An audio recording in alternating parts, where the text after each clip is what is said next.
Welcome to the J3U University podcast. I'm your host, John Jewett. And I'm your co-host, Luke Miller. Our mission is to elevate the physique coaching standard and deliver the highest level of competitors to the stage. Let's jump into today's episode.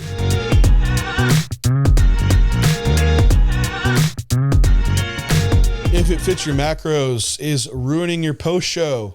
Oh man, we're going to get flagged for this one. And everyone's already commenting like, you strict meal plan bros, like get out of here.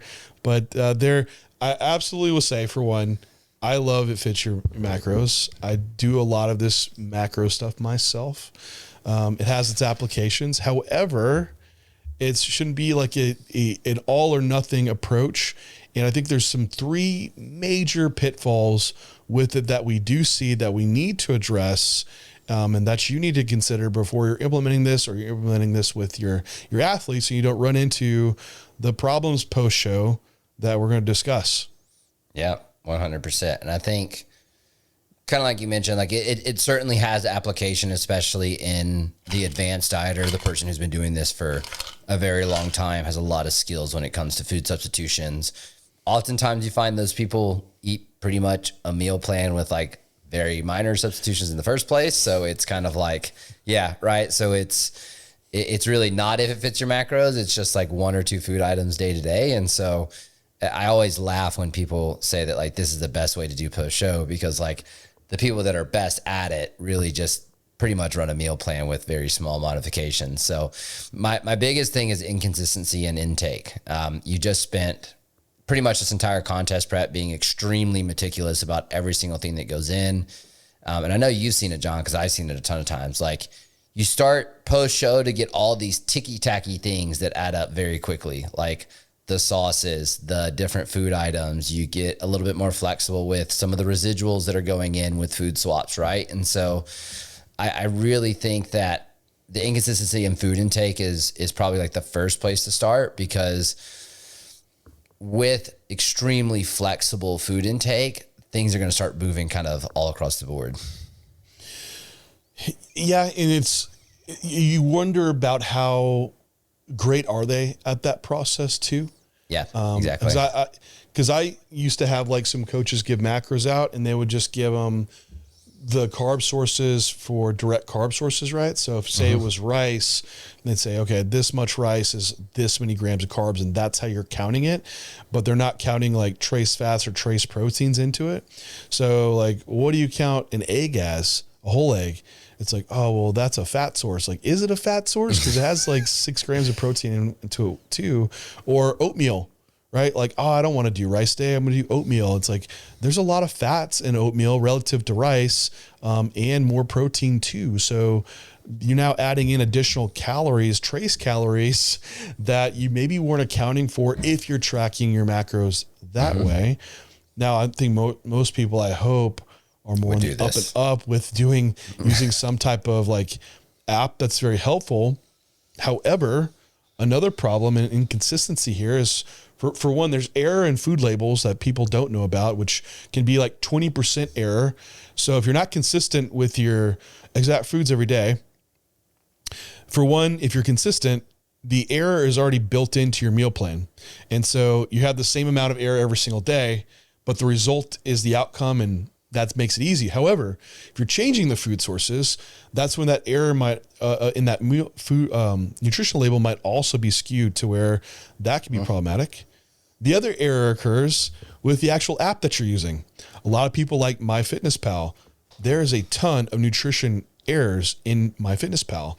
So now you jump to some food where maybe it's not quite as accurate macro-wise as what it should be, and you add in more or less calories because of it. That could skew you as well. So we have like additional layers that are going to cause this bigger variance in your caloric intake than what you were planning for. Now for the real metabolically adaptive individual, maybe this doesn't matter, or the person on very high food intakes, hey, some wiggle room in here, maybe that doesn't matter. But for some individuals, it absolutely does matter. And, you bring up a point too, Luke, is like, some of that fun stuff, like, are you tracking everything? Like, do they know to track it? So I've had females that don't think to track certain condiments or things that they add in that absolutely do have calorie contribution, and more goes in the post-show period, and then it's just not accounted for. So that's why we see like all of a sudden the surplus you think you're at, it's way beyond what you actually are at. And we see more rapid weight gain. And then it's a lot of backpedaling there to have from the coaching side to try to figure it all out. Yeah, and I think it's extremely apparent in people with extremely low caloric intakes during contest preps, because as a percentage of the total intake that's going in, it's a much higher percentage. Like 100 calories on 1,000 calorie diet is a 10% difference, where if like you only had to go down to 2,000 calories, like that's a 5% difference, right? And so we see that ticky-tacky stuff add up so much quicker.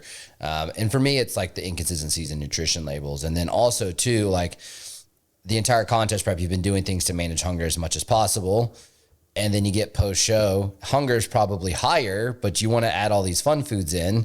And so like you're just getting into this place of like psychological stress, and kind of leading into point 2 a bit. But the assessment piece on our side starts to get really skewed because of that inconsistent intake, which I think affects prep a bit more than off season, but it's still kind of the piece where if an athlete is not extremely experienced, there could be body fat accrual happening at a rate that's a bit faster than you would expect, with a lot of these subs in and out. And so I think that does kind of bring into point 2, because the Palatable Foods ones is probably the slipperiest soap of this whole conversation. Would you agree? It is. And you've been following a prep, and we know that sticking to blander food sources creates less psychological drive to like just eat more of them. It doesn't have that same type of dopamine response, and that those hyper palatable foods can make it very hard to diet on, for one. So, if you think about it, if you've been in prep and you've added in whatever it is, your vice, chewing gum. Oh my, now you're up to a pack a day of chewing gum. Or if it's like Crystal Light, Mio, whatever, now it's going in everything that you're drinking, right? Like those things quickly accrue because they are very hyper palatable, versus keeping your foods more bland, just drinking water makes it much more adherent once those things are gone after a few weeks. But that re-exposure to them, especially in a state where, for one, psychologically, the goal's not quite there, but the post-show period absolutely can be sometimes harder than the prep period. And people's hunger goes even higher. And that can make it really easy to want to like go off plan even further, and just have more and more of those foods. Or if you have someone that's really emotionally eater, or even has some patterns that lead towards like disorderly eating, can throw them off just to have like some binges, and hard to reel them back in that post-show period. Yeah. And a lot of times that structure just kind of keeps them in a stable intake to the point that they're able to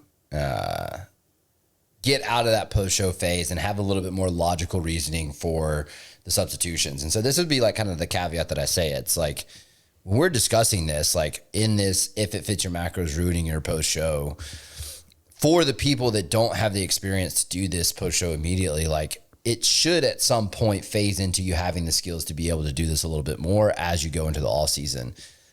And I think this really, I bring this up now because I think this is a really good tool for the people that struggle with massively increased hunger signaling with hyperpalatable foods coming in, because really the biggest thing that you need to drive right now is adherence and sustainability, so that you can get to the other side of the post show, some of the prep adaptations drop off. Then we can start to talk about a little bit better habits that bring in more food variety and allow you to do a little bit more of an if it fits your macros type of a setup once we've gotten you to that all-season potentiation place of ideal body fat heading into that all-season phase.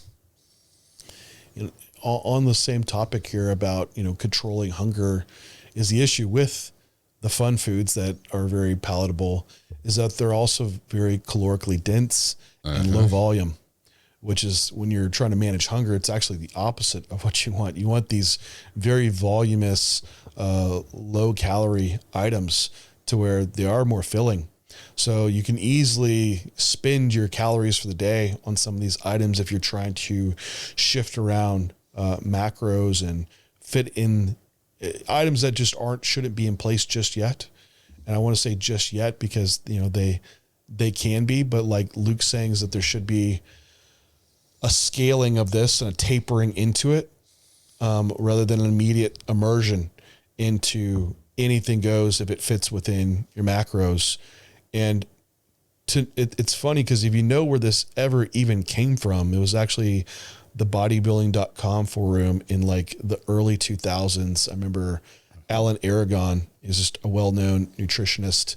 Yep. And he was on here because everyone would be like, well, can I eat potato instead of rice for this meal? He's like, everyone's like, yeah, come on, man. It's like, if it fits within your macros, it would be fine. And so the idea where this came from was like chicken or turkey or fish or rice or potato, or, you know, whatever, rice cake. Like, yeah, like all these whole food sources can be interchanged. They're so close that they just fit within these macro profiles well. So the idea wasn't that they were trying to make like these Pop-Tarts or your specialized like macro matched lasagna fit into your diet or ice cream. Like that was not the idea where this even started from, but where it kind of morphed into. And so to know that, like, hey, for the post-show period, the initial point, I think it's very acceptable of like moving macros and food sources around based on whole food ingredients. Mm-hmm. So it's like, man, I'd really like some shrimp tonight over my chicken. Like, yeah, hell yeah, absolutely do that. Yep. Like that's where it has a great application. I also don't like the idea of like foods being completely banned and negative, and that has just negative connotation around it. Same. So it's also not saying that there's not places for those foods either, that to have like a outing with the family, but it should be scaled up as your food's increasing and as you're removing some of that food focus. Then you bring those in so it doesn't lead to you to overeating or just hard time managing hunger throughout the day. And that's going to scale based on the experience level, but also how far away from that person's set point are they? You know, that little bikini individual that just started prepping, if she's on, 1,500 calories post show, it doesn't take a lot to go over that. So it's going to have to be a lot more tightly managed. Otherwise we're probably going to be rapidly accruing fat at a rate that wouldn't be acceptable for the physique goals. Right. So it's more so like, hey, during the week, let's use macro matching based around whole food sources. That's completely acceptable, and follow a pretty relatively strict meal plan. Maybe on the weekend, then we have like one untracked meal, but scaling that to tracked as much as we need to stay within our weight gain targets for the week. Thanks everyone for tuning in to today's podcast. Are you struggling to hit your peak on show day? Feeling lost in the off season? Upgrade your coaching game with J3 University. Our program covers everything from off season to contest prep to peak week, all based from real client results. Along with our comprehensive physique curriculum, you'll also get access to our forums with our J3U team to answer any questions you have, and live Q&A sessions to further your coaching and athlete experience. We are the source of education for top IFBB pros and coaches. Join us to elevate the coaching standard at J3 University. Let's get back to today's podcast. Yeah, and I think you could even, potentially progress that too, right? Like if someone really struggles, it's like the weekend has macro match meals at home, and then it's like untracked meals, and that has a scaling process to it as well, right? So. Yeah, I'll be honest, Luke, like when I made it's different, right? Everyone, but I'm like, what do I need to do to be the best I can? And when I go eat off plan at a restaurant, that skews me faster. Being able to assess the next 3 days off of like sodium and water retention. Also, it's so hard to calorie control. But what I'd like to do is try to find foods that are very close to my actual meal plan. So if I'm going to go out and have like a sushi that without all the sauces and crap, or nigiri, right? And that I know what that meal does to me, that doesn't impact my physique. Like, okay, that's my go-to meal. Or maybe it's fajitas or some type of like steak and veggies. Like, because sometimes Renee and I, we just want to go out. It's not even about the food. And it's a lot of times it's not for us. It's just trying to break the monotony. So it's like, do we have to go out and eat a pizza? Like, no, I rarely ever do that. And if you're And look at all the pros that are so lean all the time. They're not going out and eat pizza burgers every weekend. Like, that's not the reality if you're choosing to try to compete at a high level. And that's exactly who Luke and I are speaking to right now. Like, that's where my mindset is. If you're going to compete, like, this is way too damn hard to just go half-ass at it. So, reality is like, yeah, we're going to go out and just have an enjoyment of each other, an experience. But the foods we're eating are like pretty bodybuilder friendly.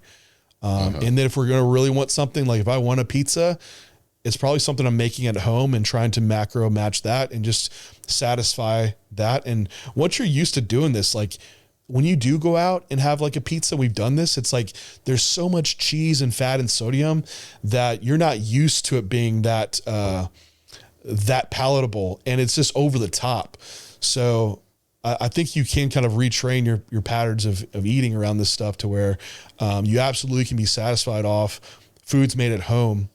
And when you are going out, making restaurant choices that aren't going to take away from your physique goal for the week.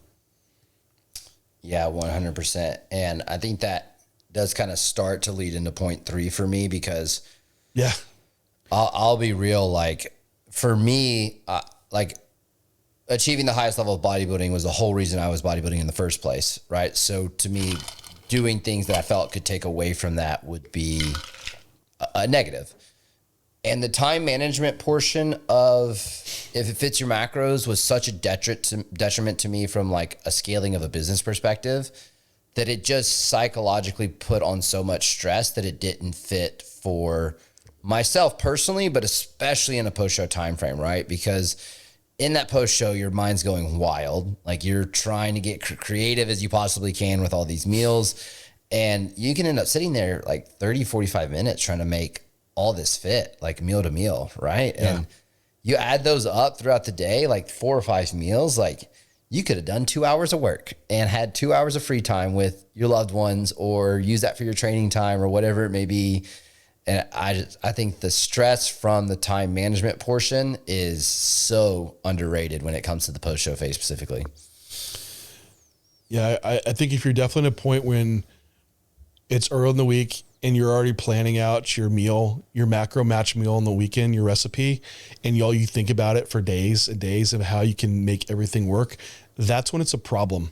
Mm-hmm. And you probably should be doing a different approach, or likely those foods you're choosing are causing those cravings to just potentiate, go wild, and just become obsessed. Like that's obsessive, like, and not healthy. I prepped like that in some of my first shows. I'd have like a cheeseburger every weekend, and the whole week, all I would think about would be that cheeseburger. It's like I was just working towards it, but it wasn't healthy though. It made prep so hard, and it'll make your post show so hard because every day you're having just to look forward to this one satisfaction moment, and then it would follow with some degree of guilt afterwards too. So not healthy. So if you're starting to plan out macros like that, and you're getting obsessed, it's time to scale back the approach, and maybe scale back to a little bit more stricter plan to where you're not having to obsess and think all day long about the math and the numbers. Because Renee makes recipes right now, and she likes to do it, but I'll see her crunching numbers for the recipe because just to give it to people, right? And it is time consuming to do that. Especially if you're trying to fit them within a specific numbers that for your diet. Uh-huh. So to do that all day long, like, man, yeah, you're going to run out of time for the day. I have some people we coach, right? They're like, man, I don't, do macros. Just give me a meal plan, man. I just want to follow it. I don't want to think about it. And I understand that because there's times when I'm working, I just need to go in the house and eat and not think and then come back to work. And then, there's moments where like, okay, I'll mess with my macros for this meal and do something a little bit more fun. But if it's taking away that much time out of your life, it's not productive. It's not making you the better version of yourself that you can be. No, not at all. And I think that's kind of where you start to look at like this does fit in an extremely advanced athlete's kind of post-show process, because they're not running into problems 1, 2, and 3 because they've kind of got this base set plan that they're operating off of with this, like I said, minor adjustments to the structure where they're not getting a lot of these negatives that if it fits your macros can carry with it, right? Which is, it's almost like if it fits your macros with an asterisk, like like bodybuilding if it fits your macros, right? But the answer to the question being asked is, how am I the best bodybuilder that I can be? And these are the concerns that we raise with this in this time frame for being the best bodybuilder. And this isn't us saying it doesn't have application. It's just when we look at optimizing a process and getting the most out of it, man, it's you can make some really quick negative decisions in a post-show phase that take away from the off season, and trying to keep people from doing that. Yeah, you're trying to end your off season at the leanest point possible to be able to remove prep adaptations and now have a lot of runway to grow.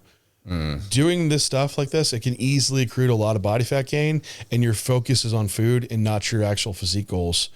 So it's not setting you up for the best off season that you could be potentially. For others though, and as you build skills, it's a great tool to utilize. But I would say like, hey, success leaves clues. Like, oh, look at the top 10 of any division at the Olympia. I guarantee they're all following pretty damn strict meal plans year round nearly now. And it's not crazy foods either. Not making macro match pizza and burgers and things every night, even in the off season. They're following strict meal plans. So I'm not saying that's the only way, and that can be very like narrow scope, but I think the truth probably lies in the middle ground here. Of there's the extreme approach of this, like if it fits your macros, where it's hard to assess week to week and make, see predicted changes that are going to happen. But there's also the other extreme of just eating, only rotating 6 different food sources. It's like chicken, rice, or beef and rice. And there's lack of enjoyability and sustainability. And that's a little narrow-minded as well. But there is still times to build in flexibility, but times when you need to know to build in something strict. So don't make your identity around I am the if it fits your macros guy, or I am the strict meal plan guy. Yep. Realize that you are as strict or as flexible as you need to be within your goal set, and that these are just simply tools to allow you to achieve that. It's a tool, not an identity. And so when you realize it like that, it kind of opens the scope of moving along the spectrum between stricter and flexible approaches within yourself, but also your clients and their needs, and advancing them also so they can have their own autonomy in building and scaling along that spectrum as well. So remember, they're tools, they're not identities. So if you're getting up in arms about us saying anything negative around if it fits your macros, that likely might be your identity, and think of it more as your tool. Or the hardcore bodybuilding crew out there, like, I can't believe they're even talking about swapping macros around. Just follow your meal plan and suck it up. It's like, well, same for you, man. There should be some flexibility. It's just like I think about, there's even an if it fits your training plan approach in this, right? So like, hey, I don't have my chest press today, but this other chest machine's open. I'm going to do that one. It's like, yeah, that can probably work just fine. Is it something you want to do every session for trackability? Maybe not, but it's going to work relatively. So the same thing in here. Like if you want to swap out a protein source, like it's not going to be the end of the world here, but just don't go to the extremes. But can we officially trademark if it fits your training session? Right. Oh man, I think that's it. I mean, like if you guys have comment or questions, like put them in the comments below. But I could get on a soapbox here, but I think we've pretty much hit all the points. That's it, everybody. Thank you for tuning in. Talk to you next time.